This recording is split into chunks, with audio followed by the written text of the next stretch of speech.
Vicky joins us now, and it's lovely to see you. Thank you. The thing is with reality is that, you know, there's nowhere to hide, is there? No. You know, they follow the highs and they follow the lows. And when we saw you, I think it was January, you just sort of finished that breakup and you were in a really not a very good place at all, and you were sort of piecing your life back together. So to make that decision then to document the next bit in a new series, was that a tough one to take? I think, for me, the reaction I received off the back of the breakup was just so overwhelmingly positive and nice. Like, even now, I'm still getting DMs from ladies and lasses who sort of say, you gave us the confidence to walk away from someone, and because of what you did, I know I can do it too. It made us really confident about doing this new show. I wanted to show women that basically whatever path you're on, whatever time in your life you choose to do something, if it's right for you, then that's right. Like, don't worry so much about other people's expectations. So that was my motivation. Well, you seem to make it quite difficult for yourself by setting these, you know, sort of invisible rules or boundaries. You say that by the time you get to 30, you know, you should be married, you should have children, when, in fact, life's not always like that. I don't know if I'm the one setting these, like, unrealistic expectations on myself, because I am my worst critic. I am quite harsh on myself. Or whether society gets in the way a little bit.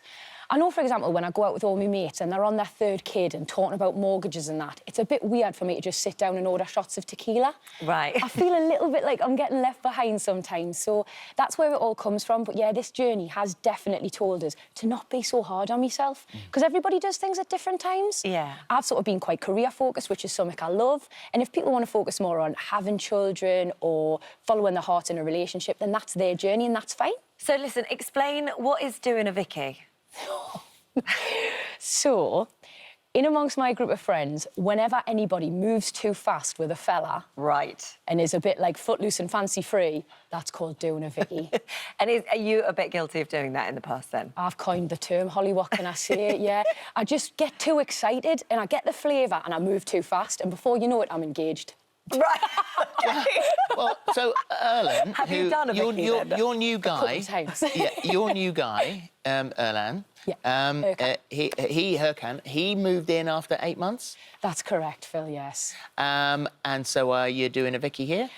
I mean, I'd love to say I'd learned and I'd grown from my mistakes, but yeah, I'm doing a Vicky. I'm never going to change. So if he asked you to get engaged today, would you? Quite frankly, if you asked us, Phil, I'd say yes. Do you know what I mean? That is brilliant. But what I really like about it, actually, and I think, again, this is a really nice thing about you, we all saw how heartbroken you were the last time, and I think that what many people would then go, do you know what, I just find it really hard to trust again, and would find it really hard to meet someone and open up their heart and let someone else in. But the fact that you've done that, it's like you've sort of gone, I'm not going to let that last relationship dictate the rest of my life. I'm going to shut that and move on. I desperately didn't want to be seen as, like, a victim or anything. I wanted this show and this year for me to be all about empowerment. But the way I look at it is a man broke my heart. Just one man. And I'm not mad at men everywhere. So if a woman knocked me over in her car when she was driving, I wouldn't be mad at women everywhere. I'd just be mad at that one woman. Yeah. I'm not mad at men. I'm mad at one man. Yeah. So I don't want to close myself off to the idea of love. I don't want to be suspicious or hesitant. I want to love with every single part of me being. And I think if I did anything other than that or changed myself, that would be allowing that one bad chapter of my life to affect the entire story, and I don't want to do that. Well, it's interesting how all of these things are sort of tied together, because you had the, you know, sort of the breakup, and now we've got No Filter, and you're saying that your mates will sit there talking about their third kid and their mortgages, and you're having shots of tequila. Your next project is actually looking at our relationship with alcohol. Quite right, yeah. It's very early doors, but I am looking at doing a special with the same company I'm working with now.